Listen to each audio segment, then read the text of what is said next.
statistic like that. 2 turnovers by the Roughriders as well. Both, well, one was a pass interception and then a fumble by Gilbert Renfro. Penalty flags come down. There was movement along that line of scrimmage. Yeah, that's just a lack of discipline. Jeff Roberts is in the lineup tonight, number 79. He hasn't played for a while, and he's just, they've been jumpy a few times when the motion, you know, unlimited motion. They got to be used to it, but they're just not very disciplined right now. Offside. Ottawa, number 79. Well, Jeff Roberts, as Lee pointed out, did jump offside. Again, let's congratulate the Edmonton Eskimos. Boy, what a football game that is going to be next Friday night that you'll see here on CTV at Commonwealth Stadium, and it'll be a battle for first place. Tickets, by the way, on sale in Edmonton tomorrow from 12 until 3 o'clock at the Eskimo box office. On first down, Bobby Thompson runs into Greg Walls at the 40-yard line, but he'll have a pickup of very close to 10 yards. Or, excuse me, make that 5 yards because it was 1st and 5 from the 35.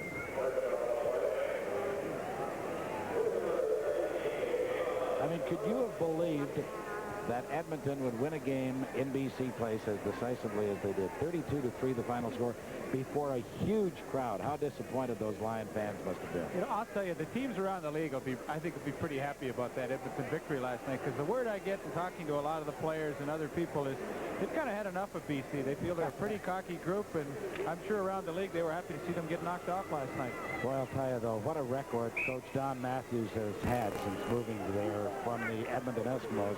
And let me tell you, the fact that they lost last week doesn't assure anything this coming Friday. No. Because the Lions will always be tough in every game they're in. But I like the way they are able to build for the future.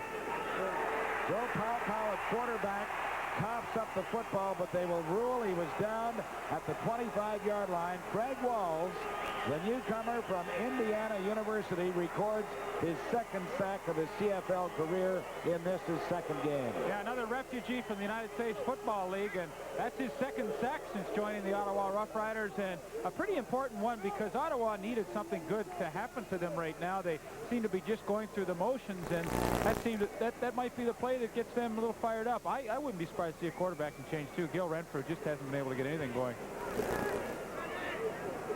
First punt of the ball game for Stan Gelbaugh. It's an end-over-end kick that Reggie Butts will handle at his 38-yard line, and now he's back inside the 35 and is finally forced out by number 24, Joe Fuller. So Ottawa, instead of starting over their 40, are back at their 35, and they'll have the football when we return. Saskatchewan leads Ottawa 13-9. Head coach Jack Goda, and just moments ago, his assistant coach George Brancato was there. And it seems strange to see them on the Saskatchewan sidelines because they both were head coaches for a number of years here with the Ottawa Roughriders. Right now, Ottawa trying desperately to get some offense going. Look at the comparison. Actually, those percentages should be reversed. Quarles is 90% and Renfro is 50%. And Renfro going deep, looking for Mark Lewis. Got his hands on the football, but he couldn't hang on. Funny, a friend of mine, Don Romani, who's a columnist with the Ottawa Herald, was telling me he was talking to head coach Frank Clare this week, and Frank feels the biggest difference in football today is the receivers don't catch. Well, I mean, that's quite a comment to make, but I think, you know, Frank Clare might feel that today the emphasis is so strictly on speed that a lot of good receivers that maybe have good moves and good hands are simply overlooked because they don't have that 4.4 speed there. That's a very astute observation. I think you're probably right. They'll overlook the guy's hands in order to go for the speed. Renfro's pass, boy, I mean, it was like a howitzer. It came in there so fast. Maybe that's why some wide receivers don't catch the football. Mark Lewis just, I mean, he couldn't have got his hands together if he'd been a robot. Well, you know, Pat, though, in all fairness to Gil Renfro, when I was a wide receiver coming across the middle, I wanted that ball to be thrown as hard as he could. I wanted to get it as quickly as possible because you're getting in a heavy traffic area. You don't want to be catching a floater. Well, there's only one thing, though. You played with guys like Ronnie Lancaster and Dave Marler. I mean, if you played with Gil Renfro, you wouldn't have a finger that didn't look like... Dave Marler could throw the football. Yeah. Could he throw it as hard as Gilbert Renfro? I don't know. I know Ronnie Ronnie I was just going to say Ronnie couldn't. Clements couldn't. This is Derek Zeno, and Zeno is over the 35 to the 36-yard line. And Saskatchewan will have the ball when we come back. They lead it 13-0 with 12:18 left in the second quarter. There's George Brancato. Georgie, of course, used to be famous for chewing ice cubes on the sidelines, but he doesn't have the same pressures now as an assistant coach. And, of course, Georgie's got a good deal. He's still being paid by the Ottawa Roughriders. And since he's not a head coach, and that was part of his deal, he could sign on with another club as an assistant coach, so he's grabbing 2 salaries. That's I think this is the last year that arrangement continues, isn't it? Yeah, it is. From the 36-yard line, it is first down for Saskatchewan.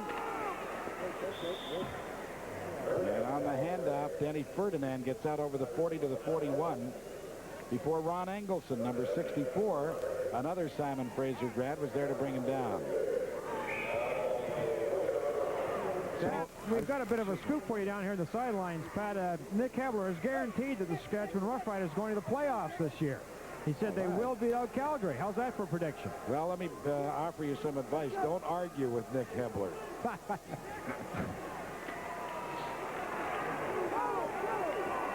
Bernard Quarles throw just slightly behind the intended receiver.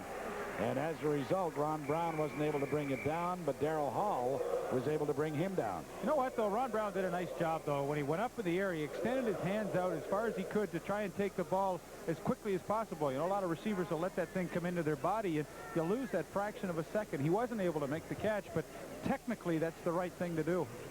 Greg Marshall, the injured Ottawa Rough Rider, walking off the field under his own steam. As you look at Bernard Quarles, here's a look at that pass play again. See the hands go out, though. That's what you've got to try and do, to take the ball as quickly as possible.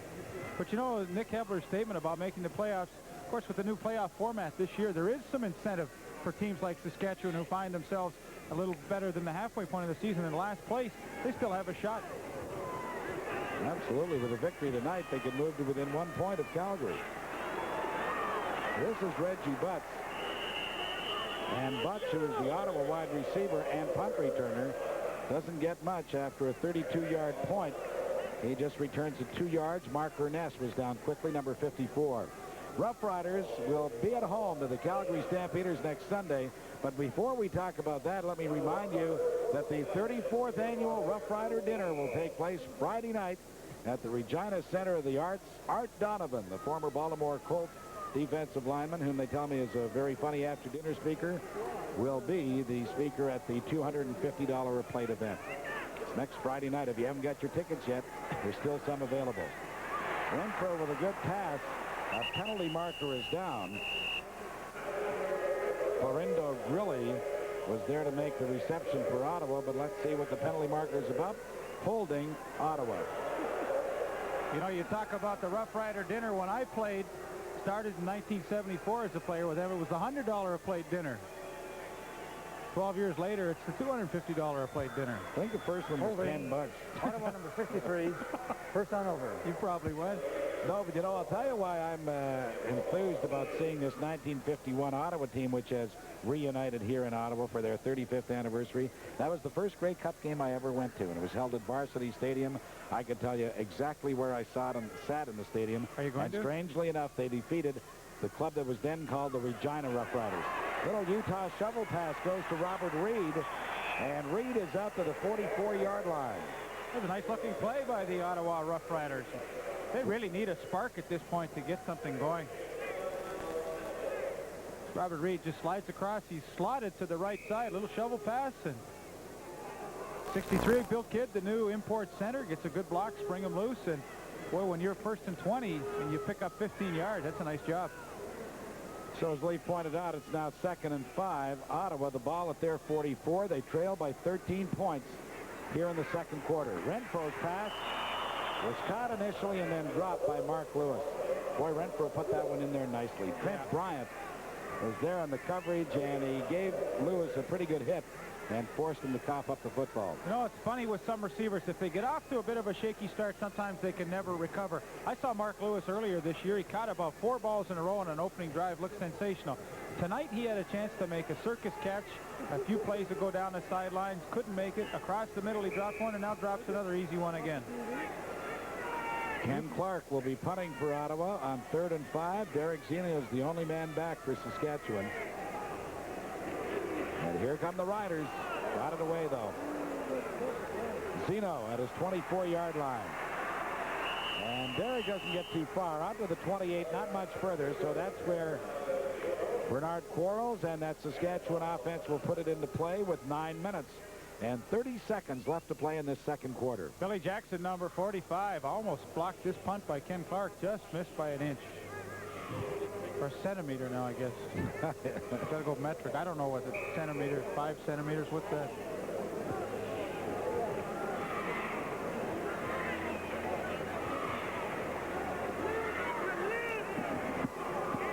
So there are the numbers on Bernard Quarles. You can see how impressive he has been tonight. This time he fires it down the middle. Oh, what an almost unbelievable catch was made by number 88, Tony Dennis. He almost caught it on the way down, but unfortunately he couldn't squeeze it. Well, Bernard Quarles really got away with something here. He was late delivering this football in, and had Mike McIntyre, number 39, broken on the ball just a little sooner, he could have had the interception. This is one he got away with. Boy, Tony Dennis almost made a circus job, though, didn't he? It was a close one. 2nd and 10. Saskatchewan at their own 28. Flag is down. Bernard is 2 at the 41. That would be a first down, but you got to know it's holding against Saskatchewan.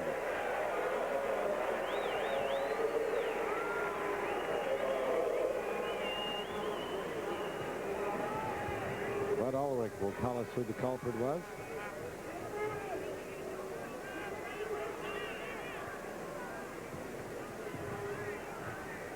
That's a killer for Saskatchewan, because now instead of having a first down up over their 40. Holding. Saskatchewan, number 51. 2nd down over. That's the newcomer Jeff Inglis, formerly of the Toronto Argonauts, who was traded to Saskatchewan this week for Gary Moten.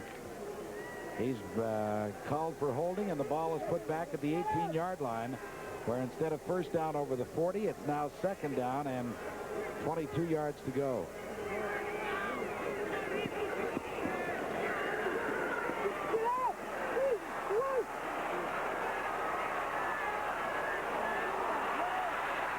Is that not a terrific run or terrible defense or something when the Saskatchewan quarterback is able to run for more than 20 yards? As a matter of fact, credit Bernard Quarles with a 26-yard gallop. Well, he's 6'2", 210 pounds, and we know he's a good runner, but, you know, 2nd and long, Ottawa's playing conservative, sitting back in his own defense, only rushing 4 guys. The linebackers turn their heads, and they run deep back into a 15, 18-yard drop zone. So by the time Bernard gets ahead of steam, he's a tough guy to bring down. I think it's lousy defense myself. Yeah, I do too. I mean, you got to play a little more pressure defense than that. It's first down, Saskatchewan now from their 44.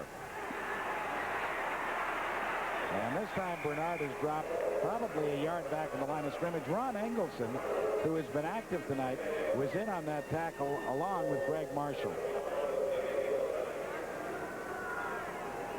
Well, these guys in the front 4, you see Ron Engelson, number 76, Lloyd Lewis, Greg Marshall, Jeff Roberts. They got to get some pressure on Bernard Quarles. Dan Matheson told us earlier that they might blitz a little more. As yet, we've not seen that. 7 minutes and 10 seconds left to play in this second quarter. Saskatchewan leads the football game 13-0 and have a 2nd and 12 from their 42-yard line. Quarles floats this up, looking for Ron Brown, and the pass falls incomplete. Yeah, it's tough to beat a zone deep. Once again, 2nd and long, Ottawa in a deep zone coverage. Darrell Hall's first responsibility in that kind of a coverage is not to let anything get behind him. No way Ron Brown was going to beat that zone. Well, there they are. You see Darrell Hall. He's in great position to play this football. Sees it all the way, and there's no way he can complete a pass. Good defense there. Very conservative, though. Stan Gelbaugh, who is listed on the depth chart as the 3rd-team quarterback, will stand back to punt now for Saskatchewan.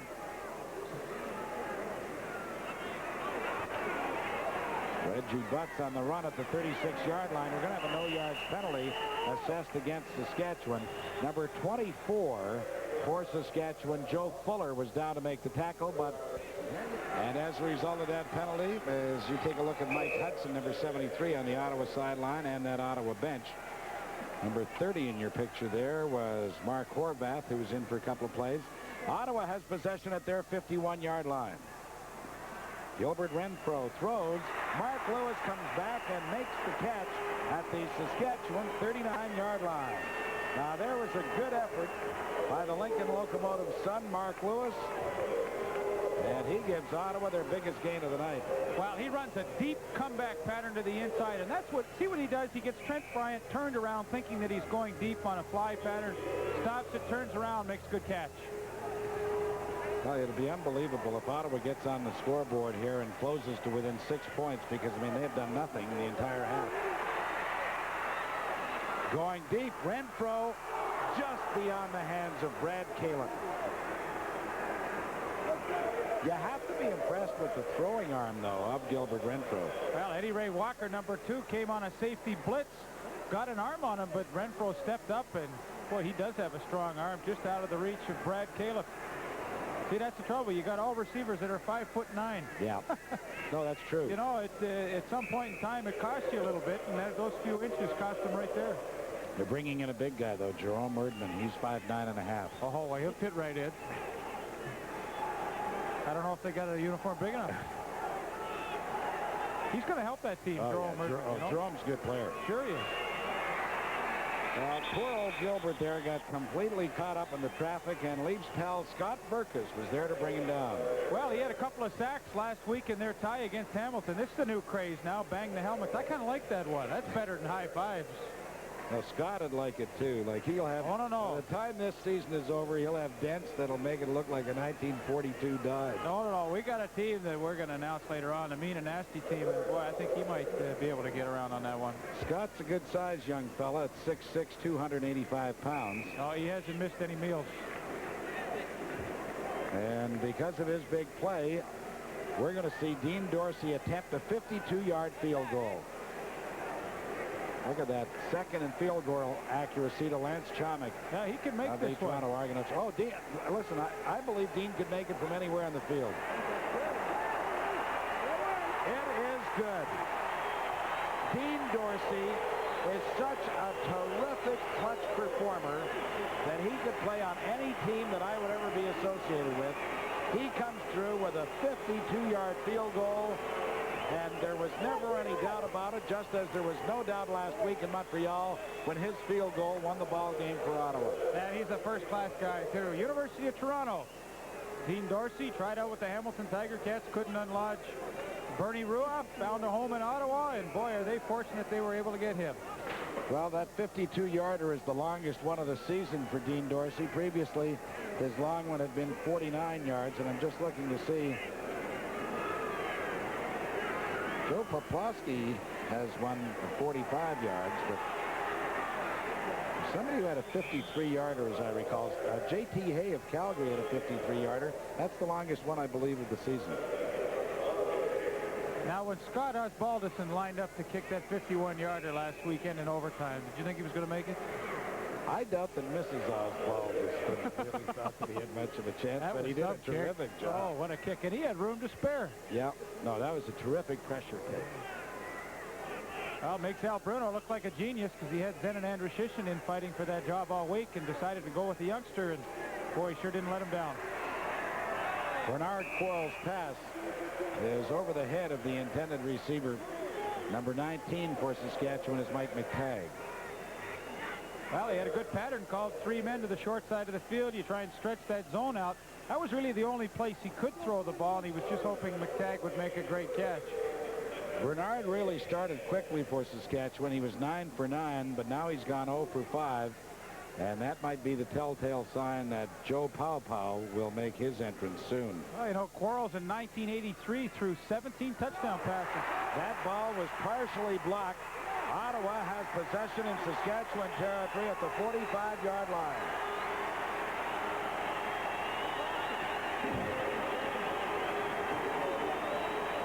Michel Bourgeau, number 83, got his hands on the football.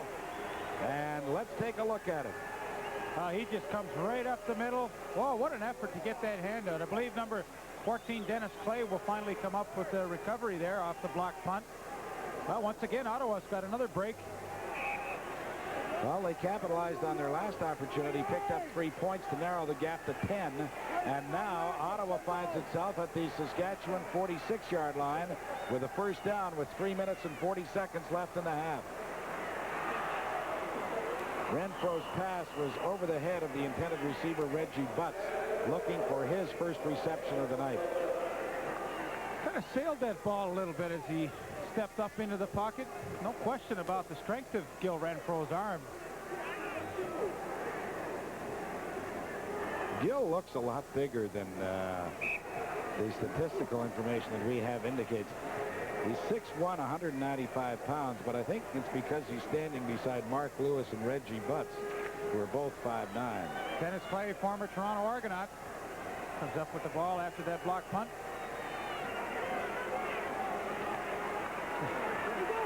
Renfro looks. The pass is caught by Brad Caleb. He's inside the 20. And he's inside the 5-yard line. Brad Caleb from East Central Oklahoma University with his 14th pass reception of this season. Does not have a touchdown yet and came within 3 yards of getting his first. A look at the play that appears to have put Ottawa back in this football game. Gilbert Renfro to Brad Caleb, and then he just does a little spinorama there, gets inside Joe Fuller. Nice block by Mark Lewis on number 17, Fred Bryant, to spring him a little farther. First and touchdown to go. Ottawa, the ball at the Saskatchewan 3. The give is to Robert Reid for the major score. The former Saskatchewan Roughrider from Simon Fraser University, Robert Reid, kept those legs pumping, gets into the end zone, and Ottawa is right back in this ball game after just looking terrible for the first 20 minutes of this half. He does a really good job running the football, breaks it to the outside, gets the block from Mike Hudson, and he's working so hard that shoe goes flying off. I thought he fumbled the football when I saw that shoe come out. I think one of the Saskatchewan players. Yeah, he went after the shoe. Hold on. Jump on that Adidas. Dean Dorsey with the point after. He, of course, is good. Hasn't missed one all season. We've got ourselves a football game. 2 minutes and 52 seconds left to play. Saskatchewan 13, Ottawa 10. Let's look at Robert Reid one more time. Well, that's a great effort. Billy Jackson puts the hit on him. 28, Mike Magruder also, but Robert Reid will not be denied. You know, this situation makes me think of something Derek Zeno was telling me in the first quarter. They had scored in their first 3 possessions, but 2 of those scores were field goals. And he said that's been a problem for our team this year. And now this quick turnaround, Ottawa's right back in this ball game. Well, there's no doubt about that. And I think that Robert Reid, one of the reasons he was able to get into that end zone, he was so low to the ground, Leaf, that they just had no, there wasn't a good something to fix on him, drill him.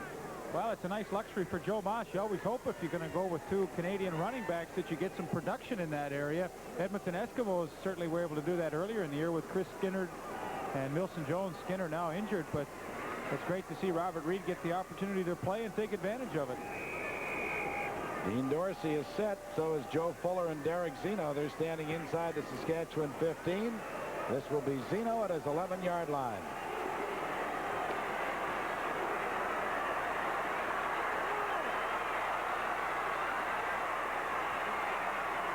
Zeno with a very good return for Saskatchewan before he's forced out by Treg Songi, number 36.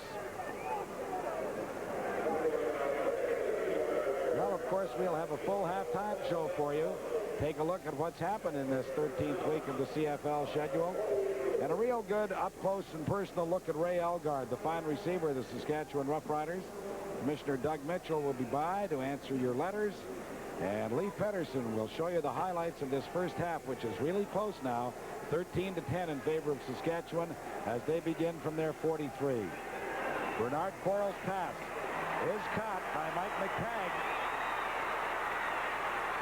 And McTagg is inside the Ottawa 30 to the 28-yard line. Mike McTaggart can do an awful lot of things for you. He can catch the football. He can also be a punter, and he makes a good run here after making the catch. Well, you know, teams make adjustments at certain points in the game to the kind of defense that they're seeing, and Bernard Quarles said, well, if they're going to stay in that 3-deep zone like they've been playing the whole first half, I'll just send my inside receivers down that natural seam that's created, and he threw a perfect strike. Mike McTaggart makes the catch and a good run with the football. 39 yards they pick up. Ron Engelson is the injured Ottawa Rough Rider laying around the midfield mark, but Saskatchewan is going to have possession at the Ottawa 28-yard line. And the best thing to do, of course, after you've been scored upon, is come right back with a score of your own, because that really takes the starch out of the team that was, you know, sailing so high after their touchdown. Incidentally, you'll meet Ray Elgard at halftime, as Pat told you. He's not playing tonight. He's got a strained knee, and hopefully they'll have him back in the lineup. They project him back in the lineup for next week's home game against the Calgary Stampeders. How about that Western Conference, though? If Saskatchewan were to win tonight, they'd have 11 points. Calgary has 12, playing in Hamilton tomorrow. This is Bobby Johnson. Bobby fights his way inside the 25 to the 24-yard line. And he'll have a pickup of about 5 yards.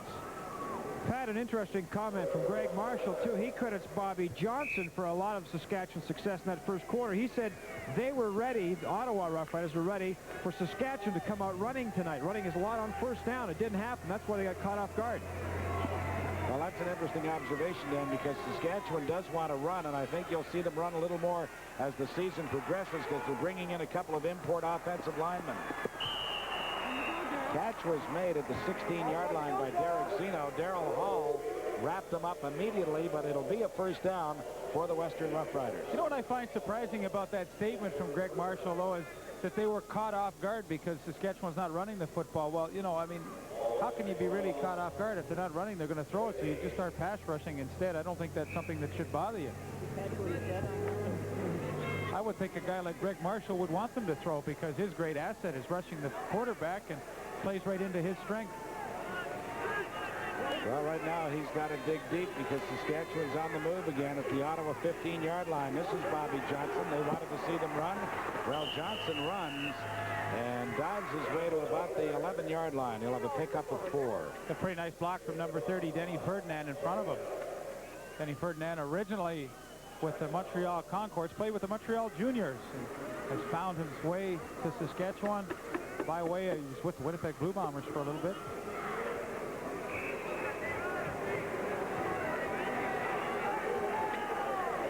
Pickup was 4. It's second down and 6. Saskatchewan. The ball is at the Ottawa 11.5-yard line. 1:35 left to play in this second quarter.